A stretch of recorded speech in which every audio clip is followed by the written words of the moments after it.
of the Republic of Kenya, William Ruto, Your Excellency Mohamed Ghazouani, Chair of the African Union and President of the Islamic Republic of Mauritania, Excellencies, Heads of State and Government, the President of the World Bank, Mr. J. Banga, ladies and gentlemen, I thank the dynamic President of the Republic of Kenya, His Excellency William Ruto, for the invitation to speak at the summit of the International Development Association, IDA, and for the hospitality of the Kenyan government. This gathering serves as a platform for collaboration and a catalyst for transformative change. As we convene here, we're tasked with a great responsibility to articulate the case for an ambitious and robust 21st replenishment of the IDA, one that will pave the way for sustainable development and prosperity, not only for the African continent, but also for all nations in need. The challenges we face in the 21st century are immense and multifaceted. From the continuing effects of poverty and inequality to the urgent threats posed by climate change and pandemics, our world is in need of bold and innovative solutions.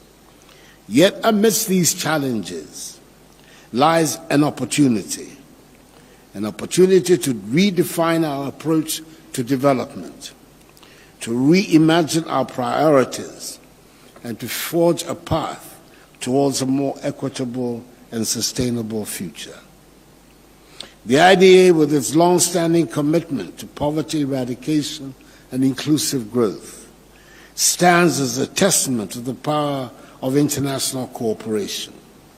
Over the years, it has played a pivotal role in lifting millions out of poverty, expanding access to education and healthcare, and building resilient communities.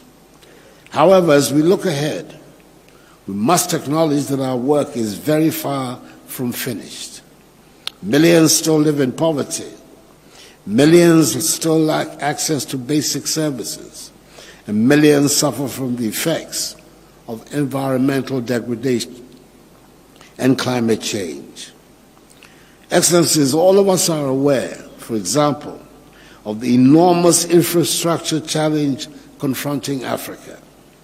The African Development Bank, AFDB, estimates Africa's infrastructure needs at between 130 to 170 billion United States dollars annually, with a financing gap of between 68 billion and $180 billion annually. The infrastructure gap has a negative impact on our competitiveness. It constrains our development, stifles business growth, trade, investment, and service delivery, as well as the overall progress towards inclusive and sustainable development.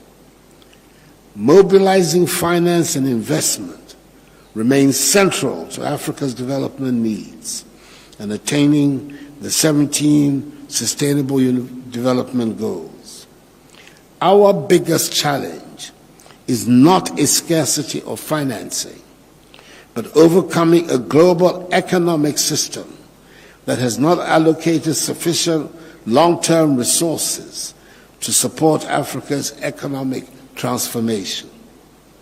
That is why boosting the resources of the IDA, whose ability to generate concessional financing represents an effective way to respond to the obstacles that African countries encounter in the present global system, is so critical for the prospects of Africa's development. With the burgeoning population, our challenges hinge on our ability to provide reliable electricity, affordable and decent housing, improved transportation networks, education, and health infrastructure. Without this, we will be staring down again the possibility of a lost decade characterized by suboptimal GDP growth. Excellencies, more than half of African countries are debt distressed. Ghana is currently going through the restructuring of her debts under the G20 Common Framework, which we all know is a slow process and needs to be stepped up. At the same time, we're suffering from the increasing effects of climate change and the devastations caused by COVID-19 and other adverse global developments. Doubling IDA to provide more concessional facilities to our countries is of utmost importance to help us cope with these challenges. The intersection between climate and debt makes imperative the need to reform the global financial architecture in a way that delivers more resources to our countries to help address the current polycrises affecting our development and that of future generations. Therefore, the time has come for us to redouble our efforts, to recommit ourselves to the principles of solidarity and shared responsibility, and to unlock the full potential of the IDA. This replenishment presents us with a unique opportunity to mobilize resources, to leverage partnerships, and to scale up our impact. It is a chance to invest in the future, in education, in healthcare, in infrastructure, and in the resilience of our communities. But let us be clear, this is not just about funding. This is about vision, about leadership, and about political will.